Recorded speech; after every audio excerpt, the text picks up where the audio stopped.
Hi everyone, welcome back to the channel, The College Process. Once again, I'm Ed from Principia Prep, and today we're going to be going over, is now the time to get a college loan? But before we begin, if you are new to the channel and are looking for additional college content, please hit the subscribe button down below. It will notify you when new videos do come out. As well as, once again, every Friday going forward, if you have any comments or any questions on this video here, every Friday going forward, we will be answering all your questions on video format and putting it back here on YouTube. So if you do have any questions, please leave them down below in the comment section. I will be answering all questions you guys leave on any of the videos here every Friday in video format and then putting it back here on YouTube. As well as going forward, we are still doing the James Russo Memorial Scholarship. So if you are interested and you have a student going off to college next year or maybe a year after that, we do give out every year to seniors going off to college scholarship money based on the views you guys give us here on the YouTube channel. So the more videos you guys watch, the more money we have to give back in the format of the James Russo Memorial Scholarship. Now, if you want more information about how our scholarship program works here at our organization, very simple. Down below in the description is the link to the James Russo Memorial video explaining how our scholarship program works. In addition to that, also in the description down below is the organization's Venmo as well as a buy us coffee if you want to help support the channel, allowing us to keep making these college videos for you guys out there. And all that being said, let's jump right into today's video. Is now the time to get a college loan? Well, now that we're basically in May, almost getting into June now, you're probably wondering, is now the time to get a loan based on the fact that pick the college, we've done the deposit, everything else, senior year is about to end, is it time now to go out there and get a loan? Or if you have a student who's already in college, maybe going to their second year or third year, maybe going to their last year, or maybe in grad school, you might be wondering the same thing. Is now the time, since everything's kind of coming to an end, the semester's coming to an end, so on and so forth, we're getting ready for the next academic year, is now the time to go out and get a loan? And the answer is no. It's actually too early now to go out and get a loan. Anytime in May or anytime really until mid-June, it's too early to go out there and get any loans, whether it's private loans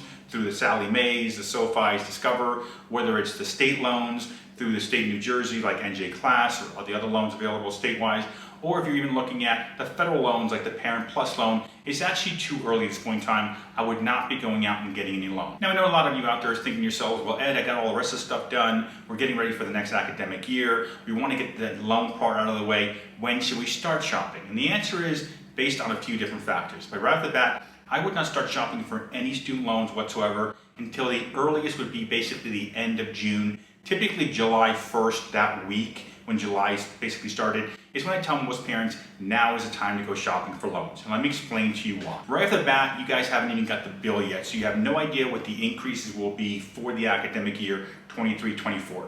You might be thinking, well, Ed, the school's already told us or estimated the bill will be X, Y, and Z, which is still, once again, an estimate. The schools typically will meet after semester ends at the end of May and then decide what the increase will be. Whether it's going to be a 2 or 3% increase to the tuition, whether it'll be a 4% tuition increase, whether they're going to be the increases for the housing, for the food, insurance, so on and so forth.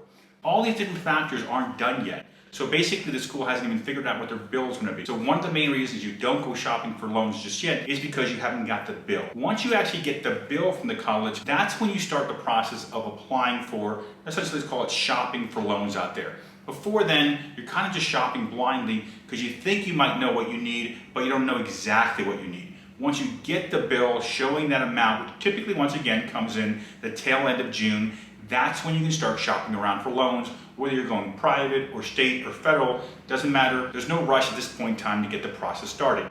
Mainly because of the fact that when it comes to the loans, no matter what loan you're looking at, most of the loan applications, whether it's private loan, federal loan, or state loan, most of the applications take about 15 minutes to do. Very quick, very simple, and they notify you right at the end of the application if you've been approved or not. So let's call it 15 to 20 minutes, you get an approval.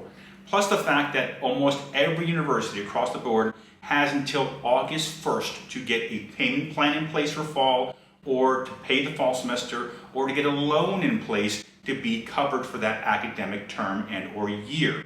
So, since it only takes 15 to 20 minutes to get basically accomplished and get approved, you can do the loans in the end of June, all of July, or even the beginning of August and still be perfectly fine. Because once you get approved and once you select a loan to go with, no matter what loan it is, what will happen at that point is 24 hours later, that loan company will notify your college that your student, because you give them their social so they can combine the student information with what the college has and what the lender has, and will allow that student to be covered.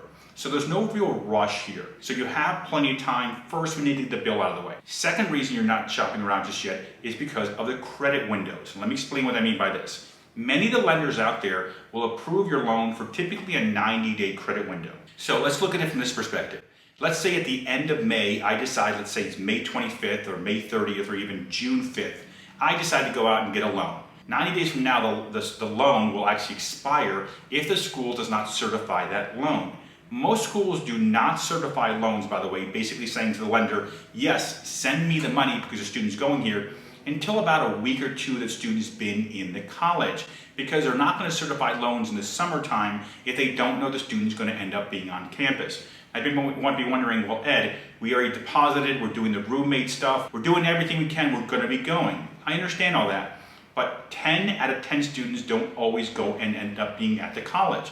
There are going to be students at the last minute that will back out or get accepted to a higher tier school or their dream college, or maybe where they wanted to go, and then say to the secondary choice where they deposit, I'm not going. So that school, if they did certify the loan, they got to do a bunch of paperwork they don't want to do. So they don't certify the loans typically until a week or two the students have been in school. So if you consider it for a 90-day credit window, if you do this in May, or in some cases even the early June timeframe, by the time they go and certify your loan, which typically is, let's call it the middle of September, your loan has now expired. There is no loan. The problem is you don't know that, the school doesn't know that, because you guys think you're covered, you're done. Because the loan company knows you're not going to get the loan because you're expired, which means about a month or so into school, what will happen is your student will be called out of his class or out of her class, and they'll tell them, you need to go to the financial aid office, you have a problem. The problem is the loan never came through, you never paid the bill, and at that point in time they have to go to the financial aid office with a bunch of other students. It's never like 1 or 2 students, it's always like 5 dozen, 6 dozen students. Basically 60, 70 students standing in line at financial aid, figuring out what happened, and the problem is your loan expired before they had a chance to certify it, so now you have to get another loan in place. The problem there is they pull them from class, they can't go back to class until they're cleared for financial aid. They also can't go to their dorm room because they deactivate their card. They can't eat because they deactivate their card. You don't want this error to happen, this issue to happen, because the first thing that happens is a student calls home and says, what did you do? So the reality is, good, bad, or indifferent, wait. You have plenty of time from that perspective. Also, a third reason you want to wait on top of the other 2 I just told you is because the rates aren't out yet for the next year, to be honest with you. The state hasn't figured out their rates for the NJ class loan, and the other states haven't figured out either. The federal Parent Plus loan rate is still not out yet, so you're not sure what rate you're going to be going into if you did apply for a Parent Plus loan, as well as the private lenders typically look to kind of put their loan rates in place right around the middle to end of June. So the rates that you'll be getting aren't the rates that you will have in place when you have a loan being taken out. So there's no rush here. Wait for the bill. Once you get the bill, then start shopping. And all that being said, if you guys do have any questions, once again, every Friday going forward, if any questions you guys do on this video or any of the videos here on the channel, every Friday going forward, I will be taking your questions you guys leave down below, making a video here on YouTube, loading it up for you guys to have all your questions answered in detailed format. As well as, if you guys do enjoy today's video, please leave us a like, it does help the channel. And as well as that, on the screen here you see my contact information. If you need help with the financial aid process or the admissions process or anything college related, to be honest with you, very simple. On the screen is my contact information. I do sit down with families on a one-on-one basis through Zoom to help families out with their specific college situation. So if you do need help with your college situation, just reach out to me. You can reach me by text, email, or just give me a call. Other than that, thank you for watching today's video. Once again, my name is Ed from Principia Prep.